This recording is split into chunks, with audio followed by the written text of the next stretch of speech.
Welcome to the Refurbishment Mastery podcast with me, Martin Rapley. If you're a property investor who is worried about paying too much for your next property, concerned that you don't know how to manage a refurb, or scared that you will be ripped off by a builder, then this is for you. In this podcast, I share over 30 years of experience of managing refurbishments and conversions to help you make more profit, save your time, and ultimately enjoy the process. On with the podcast.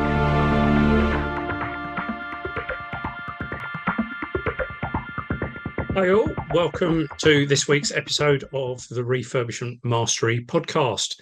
This is part 3 in the 4-part series to mark my 40th anniversary in the construction industry. And if you've listened to the previous 2 episodes, you'll know that I'm working through 40 tips from 40 years.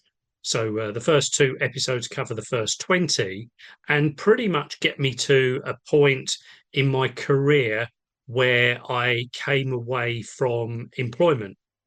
I'd got to a point where I was number 2 in a construction business. I had a fair number of people working for me. I was running a sizable team. The business itself was reasonably stagnant. We'd come out of a recession. We hadn't really kept up with the market, but the owner of the business was losing momentum, shall we say. I'd made him a number of offers to talk about purchasing the business from him. That they hadn't gone anywhere, so I decided that it was time to move on and do my own thing. And what I did was I actually set up a complete clone of that business, and you know, I knew what I knew. I knew how to manage projects. I knew how to manage tradesmen. I knew how to procure things. I knew how to put together contracts. I knew how to deliver everything, particularly relating to the style and the method that I had been doing for the previous 9 years or so I'd been at that particular business. When I set up my business, what I suddenly realized I didn't really know was how the work had got to me in the first place. I hadn't ever got involved with and the marketing side of the business. I hadn't been involved with networking to find clients, and that was all completely new for me. And very, very quickly, I realized that I had a gap in my knowledge. And the first thing I decided to do was to actually go along to a business networking meeting to see who I could meet and to start looking for clients effectively. And so there is the first tip. I have got most of my business off the ground since setting up my first business off the back of networking. Not necessarily directly from networking, but from people I've met at networking, opportunities that have come to me from networking, even ideas and inspiration that have come to me from networking. So I would highly recommend that you do network with other people, not just property related people, but possibly business related people as well.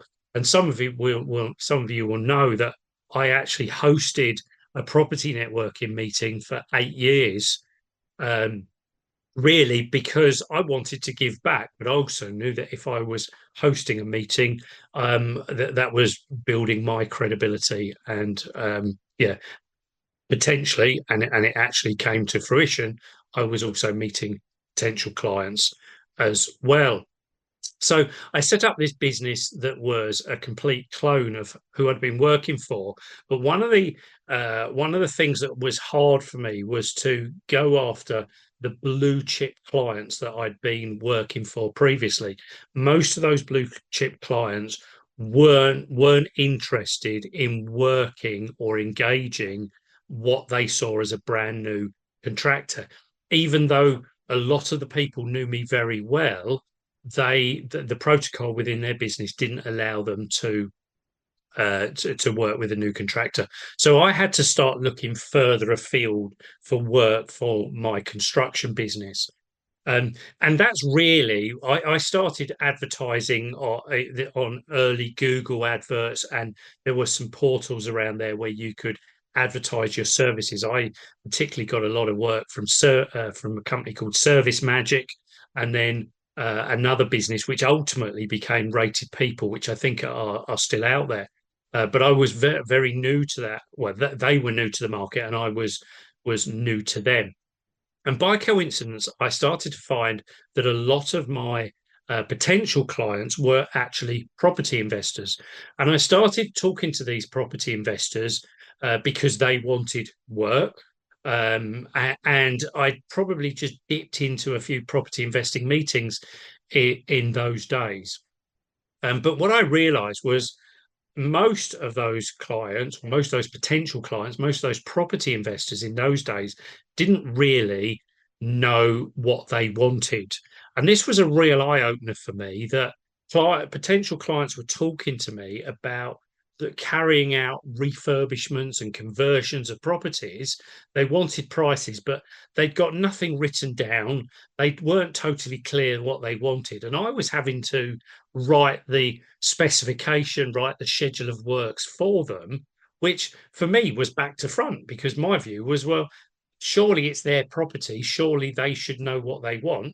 And ultimately, why should they be leaving that decision to a builder such as me who didn't actually know anything about property investing in those days? And certainly, I was meeting people that were talking to me about HMOs, and I didn't understand what an HMO was. I had a vague idea, but I certainly had never seen inside one and had no idea what the legislation was. And this is something that I remind people continuously now, is that actually no one else knows what you want in your property, and only you should take the responsibility for specifying what you want in your property. Because ultimately, if that goes wrong, it's only you that suffers in the longer term. And I guarantee that some contractors, and probably even me back in those days, were specifying products that were not or would not be right for you as a property investor. So that's the importance of putting together a schedule of works and being clear what you want in your properties. Because if you don't get it right at that point, you are the one that will not get the revaluations, get the churn on tenants, possibly get products breaking because they're low quality products in the first place. So yeah, make sure that you specify, you write the schedule of works, only you know what is needed in your property. As I say, I'd started networking around some property investing meetings in those days. And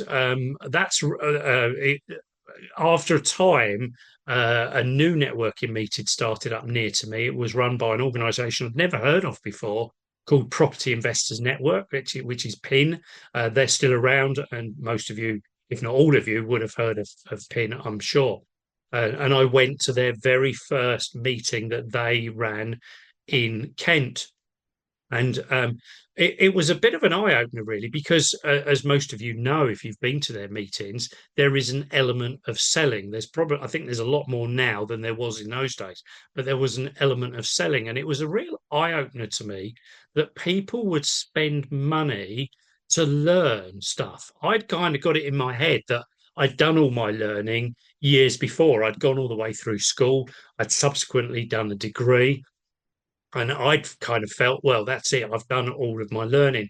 And it was quite an eye opener to realize that you could carry on learning. But of course, as an adult, you have to pay for that additional learning, unlike when you're at school, where it's obviously free. And even my degree was effectively free because I was sponsored through that by my company or by the company I was working for at the time. So effectively, to me, it seemed free.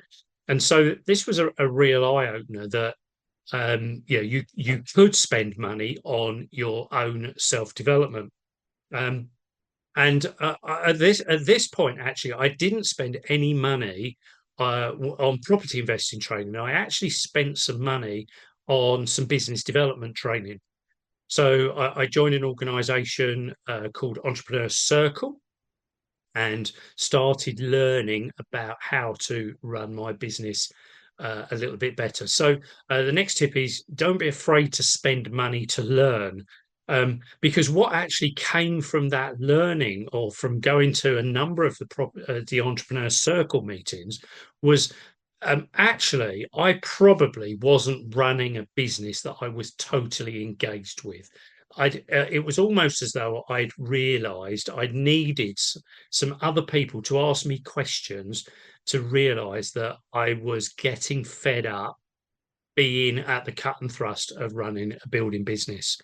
So credit to Entrepreneur Circle for that. And I, in fact, I still dip in and out of Entrepreneur Circle's content because I think it's a good organisation. But at the time, I came away from from Entrepreneur Circle because coincidentally, the local meeting was clashing with with the local PIN meeting actually, and I felt that I needed to go to more property networking meetings. So that's how I came to go to PIN. And of course, subsequently, I did end up enrolling with some training through the PIN organisation as well, because I realised the value of spending money on myself.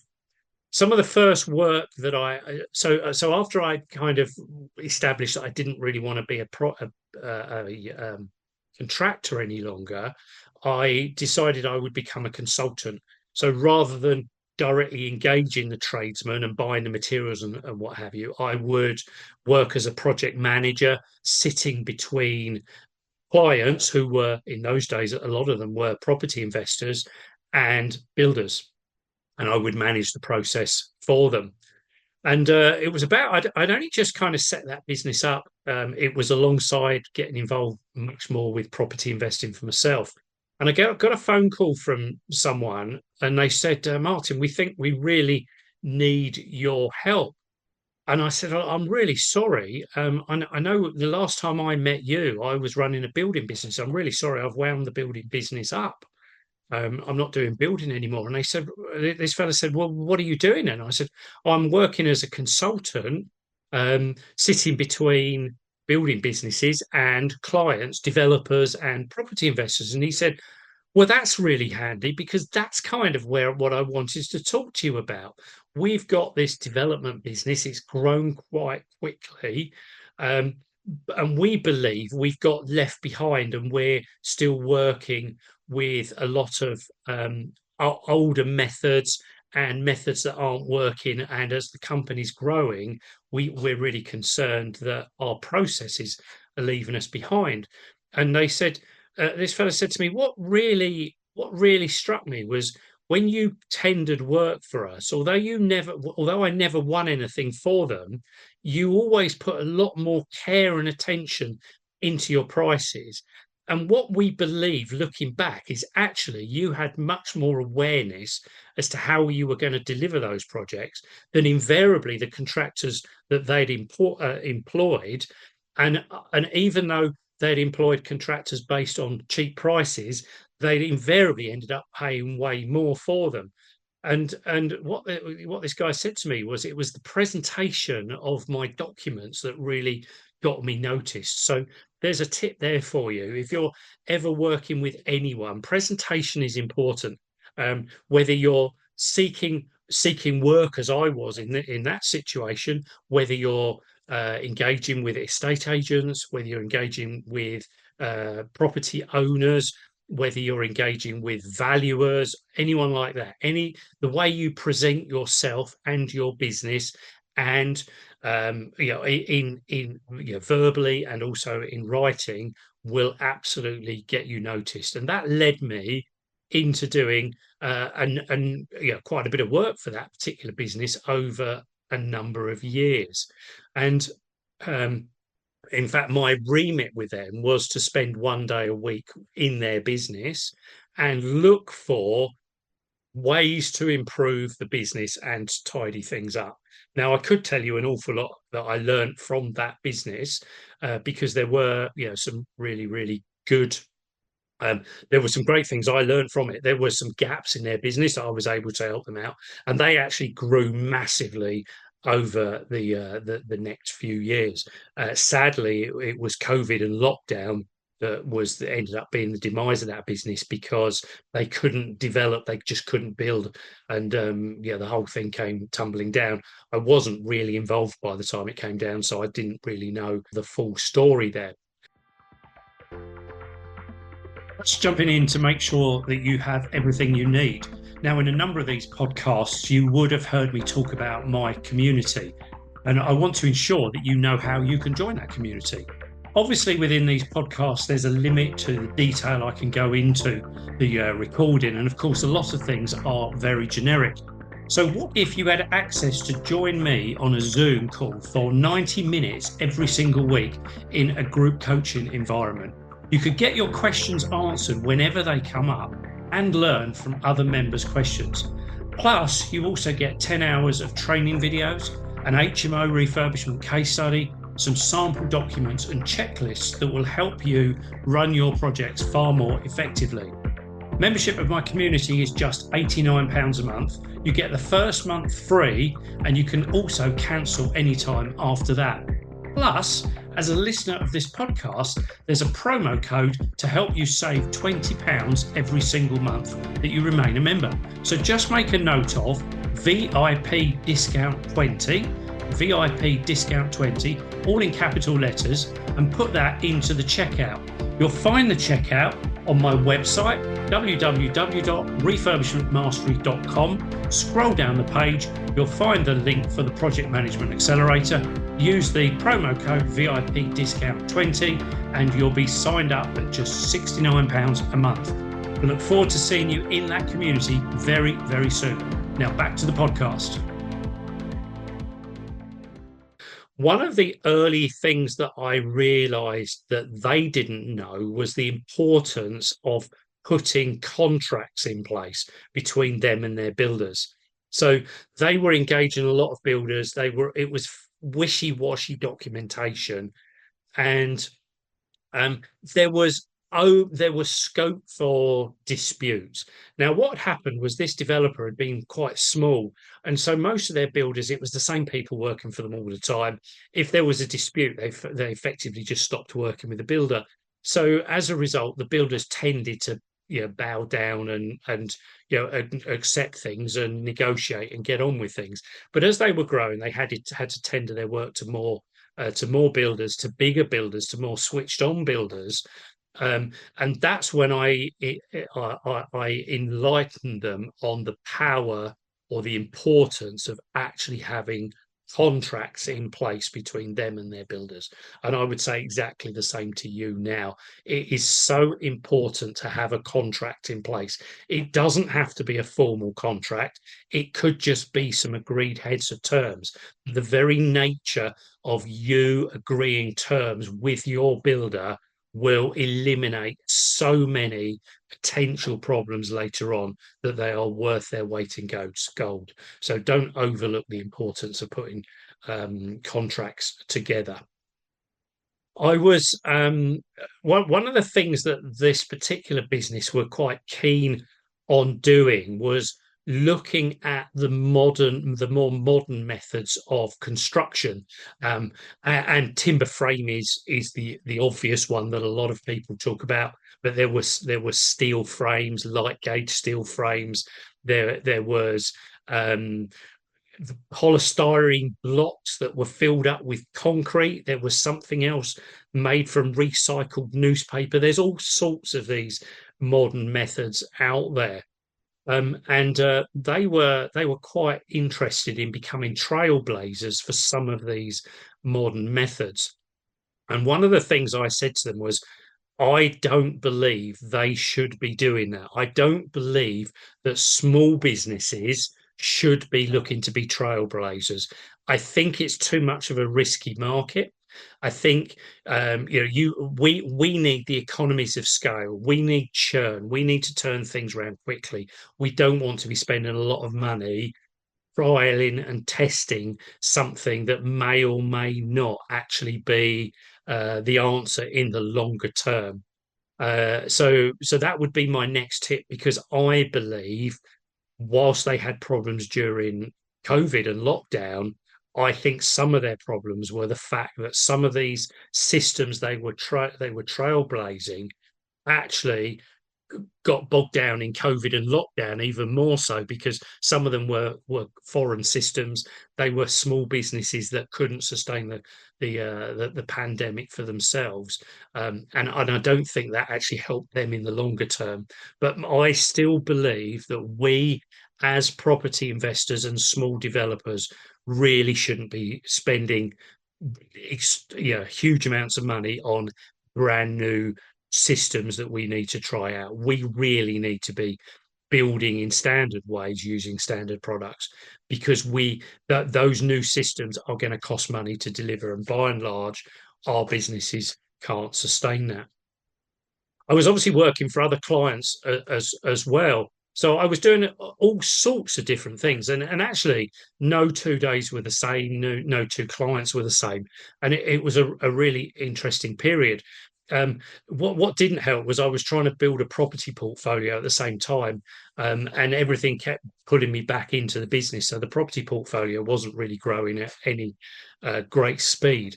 I did a lot of work for another client who was buying properties in my area, principally to convert into HMOs.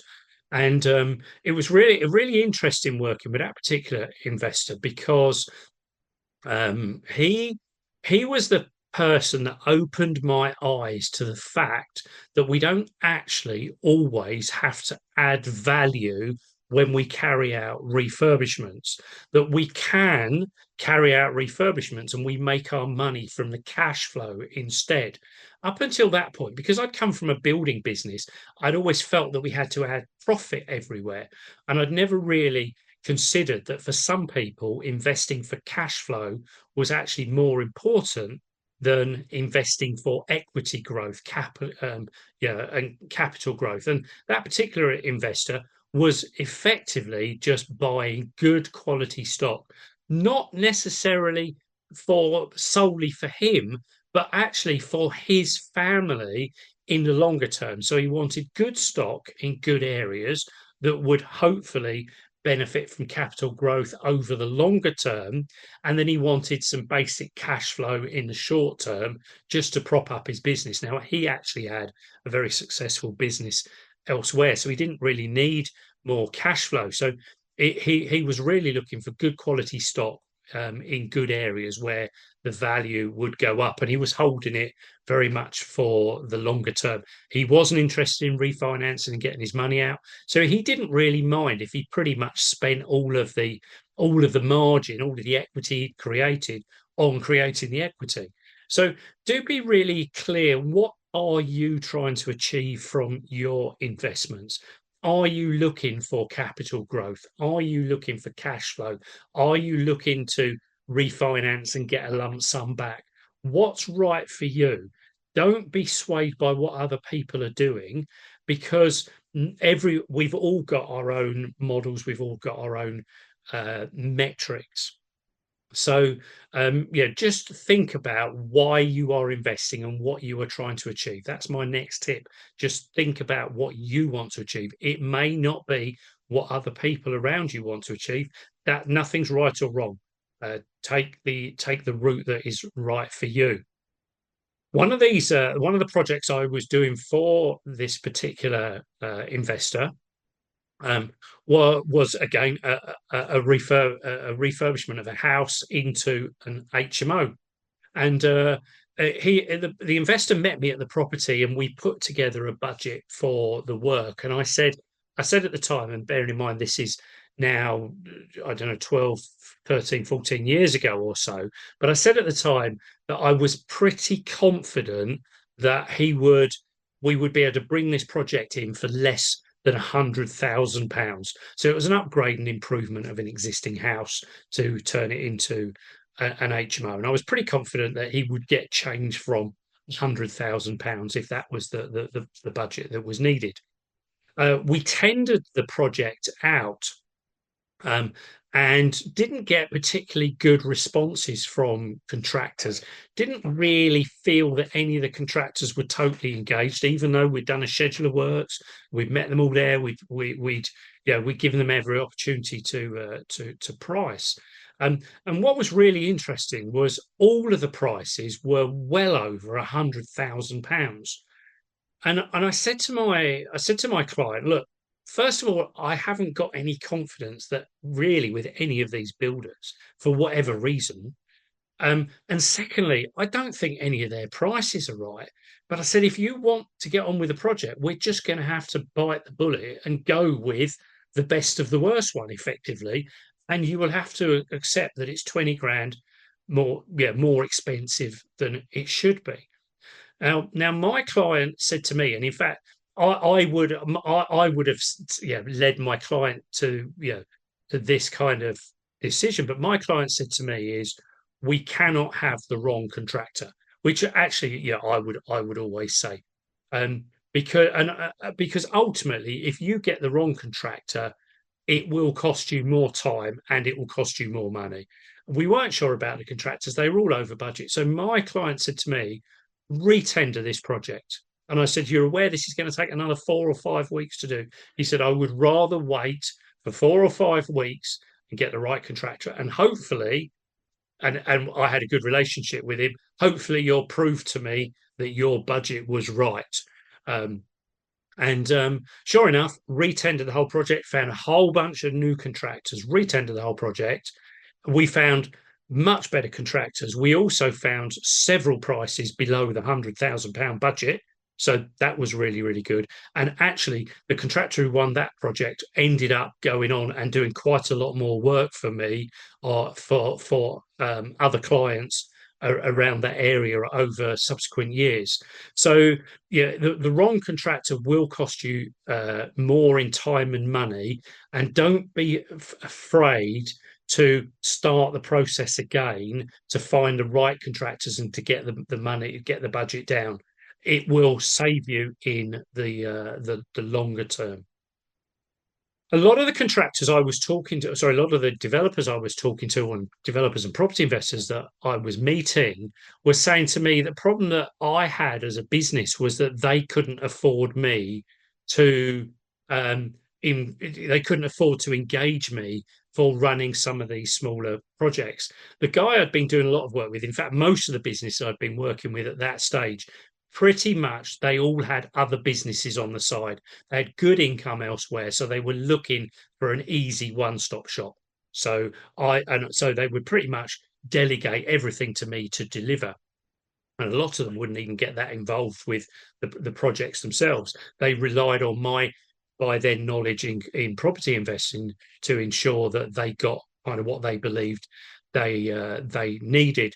And a lot of property investors were saying to me, "Well, look, we can't afford you, Martin, but we don't really understand the process. We don't really understand what we should be doing. We don't really understand what you're doing."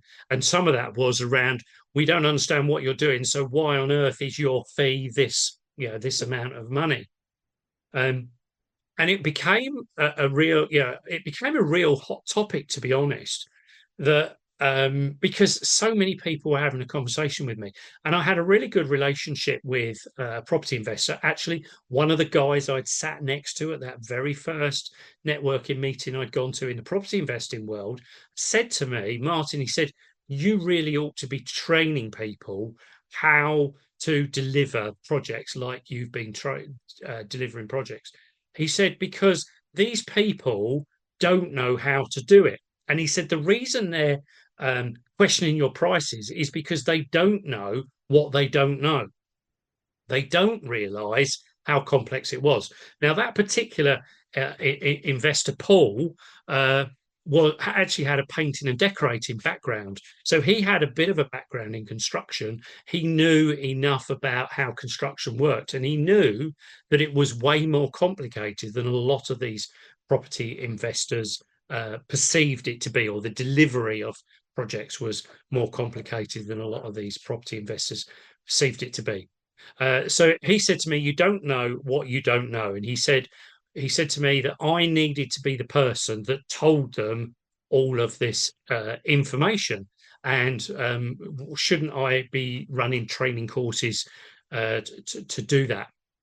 And I wasn't overly excited about running training courses in those days, but in the end, Paul persuaded me that he would book a hotel on a Sunday, and he said he'd book it, he'd fill it up with people, with property investors, and could I just come along and deliver some content for a day? And in the end, I got on really well with Paul, and he'd become a really good friend. So I said, well, yeah, okay, let's just do it and see what happens. And not only did he fill the room up with property investors, there was a real buzz in the room, because I don't believe at that point anyone was doing any training on how to deliver projects. I don't think there was anyone else in mainstream property delivering that kind of training. So we got a massive buzz, and we got some brilliant feedback afterwards. And I came away saying, well, perhaps there is a demand. And actually, I'd really enjoyed delivering the training, and so I was warming to the fact that perhaps I would do some more training, and I was warming to the fact that perhaps I would run another training course. Now, sadly, only 3 or 4 weeks after I ran that training course, Paul passed away. So a bonus tip here for you: do ensure that all your financial affairs are in place, and importantly, that you have a will. Unfortunately, Paul didn't, and his family inherited a bit of a nightmare. I don't know the full story there in the end. There's a bonus tip for you. Anyway, I subsequently ended up getting training off the ground. And one of the very early things I realised from talking to people that came to me with deals and started talking to me about what they could learn and why projects had gone wrong, because a lot of people came to me and said, I've done this project, it went wrong. Can you teach me, or can you show me where it went wrong? Where did I go wrong? How can I improve it for next time? So although I was running training courses, people came to me because they knew they needed some guidance and support. And what I realized very quickly when I started analyzing the projects that had gone wrong and that the property investors were bringing to me, what I realized was with nearly all of them, the reason they'd gone wrong was because actually they had paid the wrong price for the property in the first place. And invariably, the wrong price was they'd paid too much for the property. And as a result of paying too much for the property, they now didn't have the budget to carry out the refurbishment. So as a result, they cut some corners. As a result, they went from the builder that offered to do it for cash and then did a runner halfway through. As a result, they engaged a poor quality builder who cut corners. And as a result, the quality of the building wasn't very good. And now everything was breaking. So that's the final tip for this episode, is that I think the projects go wrong when they're purchased at the wrong price. Buying your deals at the right price really should be the most important thing that you focus on. And that's why it's one of the key core elements of things that I actually teach property investors. A lot of the other things will sort themselves out if you buy the property at the right price in the first place. So there's the next 10 tips for you. I'll catch up with you again next week for the final 10 tips of my 40 tips from 40 years. See you soon. Thanks for listening to this podcast. Please do like, share and leave a comment where you can. If you need any guidance or advice with anything to do with your refurbishments or conversions, then don't hesitate to reach out.